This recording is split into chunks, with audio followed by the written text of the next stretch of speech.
22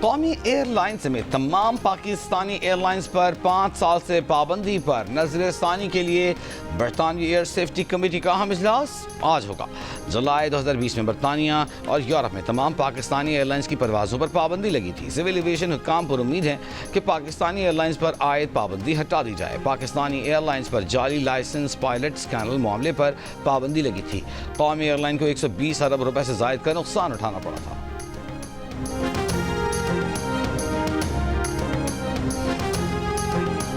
محکمہ خوراک سندھ کی جانب سے بینکوں سے قرض لے کر گندم خریدنے کے معاملے پر نیب سندھ کا نوٹس۔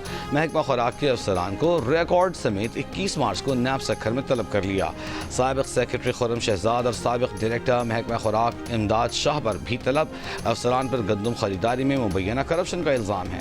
میرپور خاص، لاڑکانہ، سکھر اور دیگر اضلاع سے خریدی گئی گندم کا ریکارڈ بھی طلب۔ 80 ارب روپے کے نقصان کا انکشاف محکمہ خزانہ کی سندھ حکومت کو بھیجی گئی سمری میں کیا گیا تھا۔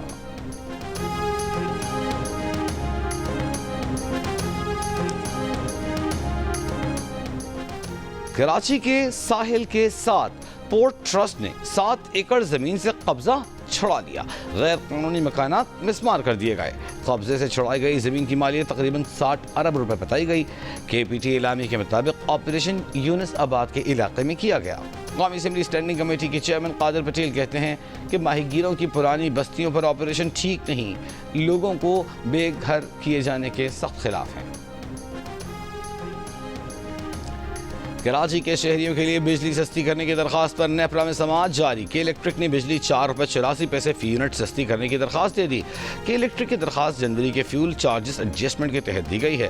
منظوری سے کے الیکٹرک صارفین کو 4 ارب 69 کروڑ سے زائد روپے کا فائدہ ہوگا۔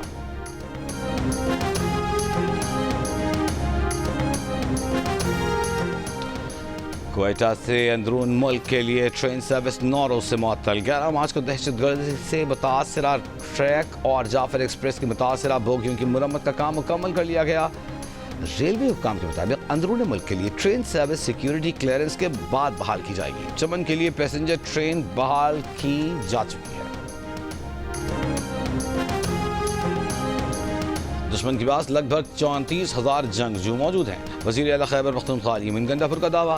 ساتھ ہی خیبر پختونخوا میں آپریشن کی مخالفت بھی کر دی۔ کہا خیبر پختونخوا میں کسی صورت آپریشن کی اجازت نہیں دیں گے۔ جتنے دہشت گرد مارے جا رہے ہیں افغانستان سے اتنے مزید آ رہے ہیں۔ علیمن گنڈافور نے کہا کہ ایک اندازے کے مطابق 9.5 سے 11,500 کے قریب جنگجو ہمارے علاقے میں آ چکے ہیں، جبکہ بارڈر اور دوسری طرف 22,500 کے لگ بھگ جنگجو موجود ہیں۔ عوام ساتھ ہوں اور نیت صاف ہو تو ان سے نمٹ لیں گے۔ وزیر اعلیٰ خیبر پختونخوا نے کہا کہ قومی سلامتی کمیٹی کا اجلاس میٹنگ کم اور پریزنٹیشن زیادہ تھی۔ پریزنٹیشن اور اعلامیہ پیش کرنے سے دہشت گردی ختم ہونا ہوتی تو اب تک ہو چکی ہوتی۔ کہا قومی سلامتی کمیٹی کے اجلاس میں بانی PTI کے حوالے سے کوئی بات نہیں ہوئی۔ آگے بڑھنے کے لیے بانی PTI کو رہا کرنا ہوگا۔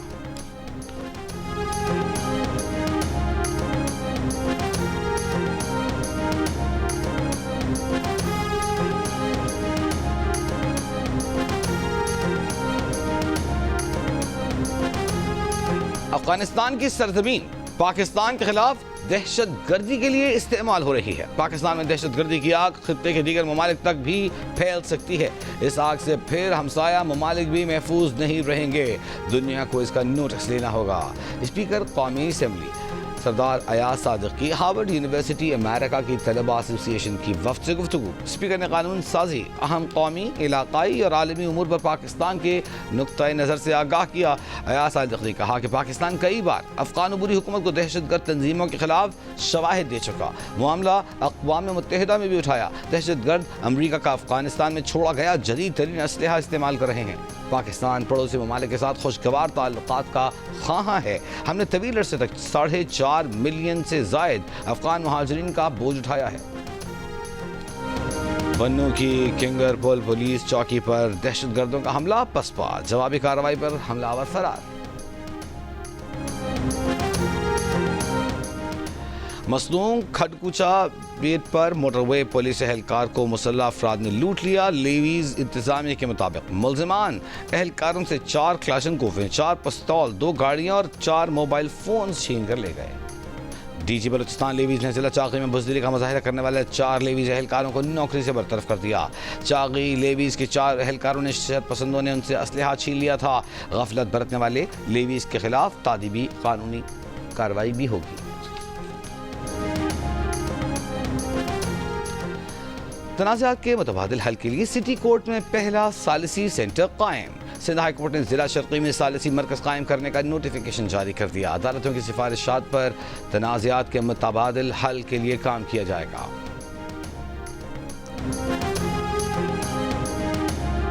سندھ ہائی کورٹ نے پیکا ترمیمی ایکٹ کے خلاف صحافتی تنظیموں کی درخواست پر سماعت بغیر کارروائی کے ملتوی کر دی۔ معاون وکیل نے سینئر وکیل منیر اے ملک کے سپریم کورٹ میں مصروف ہونے کے سبب سماعت ملتوی کرنے کی استدعا کی۔ ایمن سی پی این ای پی بی اے کی جانب سے دائر درخواست میں موقف اپنایا گیا ہے کہ ترمیم شدہ پیکا ایکٹ آزادی اظہار رائے کے آئینی حق سے محروم کرتا ہے۔ پیکا ترمیمی ایکٹ صحافتی فرائض پر جبری سینسرشپ اور بنیادی آئینی حقوق کی خلاف ورزی ہے۔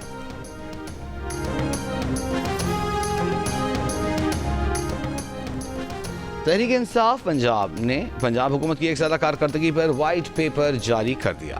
رہنما پی ٹی آئی سلمان اکرم راجہ نے کہا کہ بلوچستان میں بہنے والا خون ہمارا اپنا ہے۔ پاکستان کی فلاح گولی اور بارود سے نہیں ہو سکتی۔ تحریک انصاف کو قومی سوچ کے دھارے میں شامل ہونا ہے۔ اپوزیشن لیڈر احمد خان بھچر نے کہا کہ پنجاب حکومت ہر محاذ پر ناکام ہے۔ حکومتی پالیسی کے نتیجے میں گندم 30% کم کاشت ہوئی۔ وزیر اعلیٰ پنجاب پی ٹی آئی کے منصوبوں پر اپنی تختیاں لگا رہی ہیں۔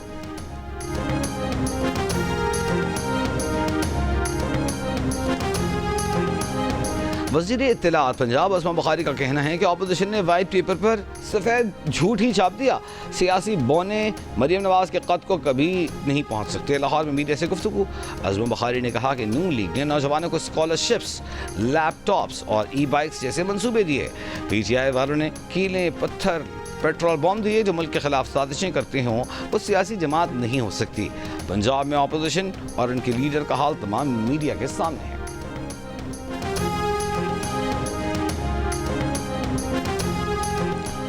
سینئر سیاسی و مذہبی رہنما حافظ حسین احمد انتقال کر گئے۔ طویل عرصے سے گردوں کے عارضے میں مبتلا تھے۔ انہیں آج کوئٹہ میں سپرد خاک کیا جائے گا۔ بیٹے منیر احمد کا بیان۔ وزیر اعظم شہباز شریف، جے یو آئی کے سربراہ مولانا فضل الرحمان کا حافظ حسین کے انتقال پر دکھ کا اظہار۔ رواں سال 23 مارچ کو یوم پاکستان پریڈ محدود پیمانے پر منعقد کی جائے گی۔ یوم پاکستان پریڈ کو محدود پیمانے پر منعقد کرنے کا فیصلہ رمضان المبارک کے پیش نظر کیا گیا ہے۔ پریڈ میں تینوں مسلح افواج کے دستے بھرپور شرکت کریں گے۔ صدر مملکت آصف علی زرداری یوم پاکستان کی تقریب کے مہمان خصوصی ہوں گے۔ پاک فضائیہ کے لڑاکا طیارے بھی ایوان صدر کے سامنے فلائی پاس کریں گے۔ تقریب میں غیر ملکی سفیروں اور دیگر اہم شخصیات کو بھی مدعو کیا گیا ہے۔ ترک صدر رجب طیب اردوان کے حریف اور استنبول کے میئر اکرم اماموغلو کو صدارتی امیدوار بننے سے چند روز قبل گرفتار کر لیا گیا۔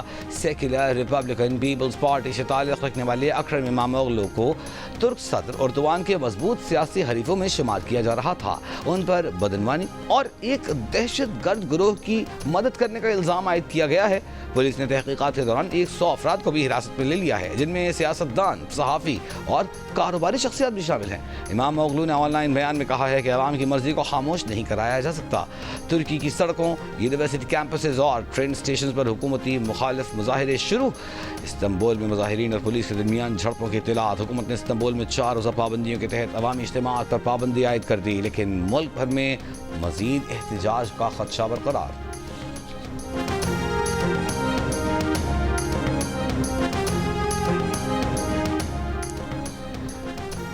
امریکی صدر ڈونلڈ ٹرمپ نے ایران کو بھیجے گئے خط میں ایران کو نئے جوہری معاہدے کے لیے 2 ماہ کی مہلت دی ہے۔ امریکی میڈیا کا دعویٰ ہے کہ خط میں امریکہ اور ایران کے درمیان نئے سرے سے جوہری مذاکرات کی تجویز پیش کی گئی ہے۔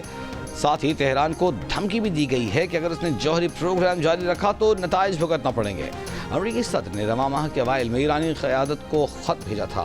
ذرائع کا کہنا ہے کہ وائٹ ہاؤس نے خط کے مندرجات سے اسرائیل، یو اے ای اور سعودی عرب کو بھی آگاہ کیا تھا۔ متحدہ عرب امارات کی ثالثی میں روس اور یوکرین کے درمیان 350 قیدیوں کا تبادلہ کیا گیا۔ 176 روسی اور 175 یوکرینی قیدی رہا۔ امریکی صدر نے کہا ہے کہ متحدہ عرب امارات مشرق وسطی میں امن کے لیے اہم شراکت دار ہے۔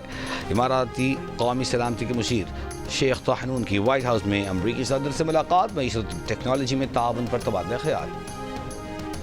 مکہ مکرمہ سمیت سعودی عرب کے کئی شہروں میں بارش، مسجد الحرام میں بھی باران رحمت برسنے کے روح پرور مناظر۔ موسلادھار بارش میں عمرہ زائرین نے طواف کیا، بارش کے باعث موسم خوشگوار۔ مشرق وسطی میں رمضان المبارک تیسرے عشرے میں داخل ہو گیا۔ عبادات کے لیے مسلمانوں نے بیت المقدس کا رخ کر لیا۔ مسجد اقصی میں 70,000 مسلمانوں نے نماز عشاء اور تراویح ادا کی۔ ہر سال ہزاروں مسلمان رمضان کے آخری عشرے میں مسجد اقصی پہنچتے ہیں۔ رمضان کے آخری جمعے کو یوم القدس کے طور پر منایا جاتا ہے۔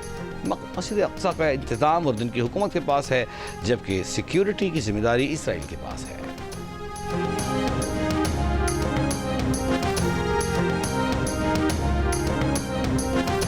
نیوزی لینڈ کے خلاف تیسرے T20 میچ کی تیاریوں کے لیے پاکستانی اسکواڈ آکلینڈ میں ٹریننگ سیشن کر رہا ہے۔ کھلاڑیوں کی بیٹنگ بولنگ کی پریکٹس۔ پاکستان اور نیوزی لینڈ کے درمیان تیسرا T20 میچ کل کھیلا جائے گا۔ نیوزی لینڈ کو 5 میچز میں پہلے ہی 2-0 کی برتری حاصل ہے۔ نیشنل T20 میں ایبٹ آباد ریجنز نے فیصل آباد کو 8 وکٹ سے ہرا دیا۔ راولپنڈی نے حیدرآباد کو 91 رن سے ہرا دیا۔ ایونٹ میں آج بھی 4 میچز کھیلے جائیں گے۔ تمام میچز جیو سپر پر براہ راست نشر کیے جا رہے ہیں۔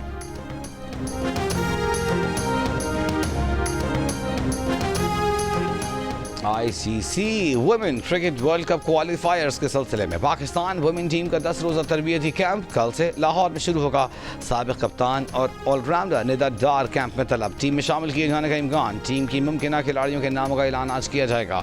ICC women's world cup qualifier آئندہ ماہ لاہور میں ہوگا۔ پاکستان سمیت دنیا بھر میں آج نوروز کا تہوار، موسم بہار کی آمد کی خوشی میں تقاریب۔ وزیر اعظم شہباز شریف کی مبارکباد، کہا نوروز موسم بہار کی آمد اور فطرت کی تجدید کی علامت ہے۔ بالخصوص پارسی برادری کا شکریہ جنہوں نے ملک کی ترقی میں اہم کردار ادا کیا۔ وزیر اعلیٰ پنجاب مریم نواز نے کہا کہ نوروز مختلف ثقافتوں، مشترکہ روایات اور اقدار کو نمایاں کرتا ہے۔ اقوام متحدہ ہیڈ کوارٹرز میں خصوصی تقریب۔ پاکستان کے مستقل مندوب منیر اکرم نے کہا کہ ہمیں اتحاد، امن اور ثقافتی روایات کو آگے بڑھانا ہے۔ پاکستان نے 12 ممالک کے ساتھ یونیسکو ہیڈ کوارٹرز میں نوروز کا تہوار منایا۔ روایتی موسیقی پیش، روایتی پاکستانی کھانوں سے مہمانوں کی توازن۔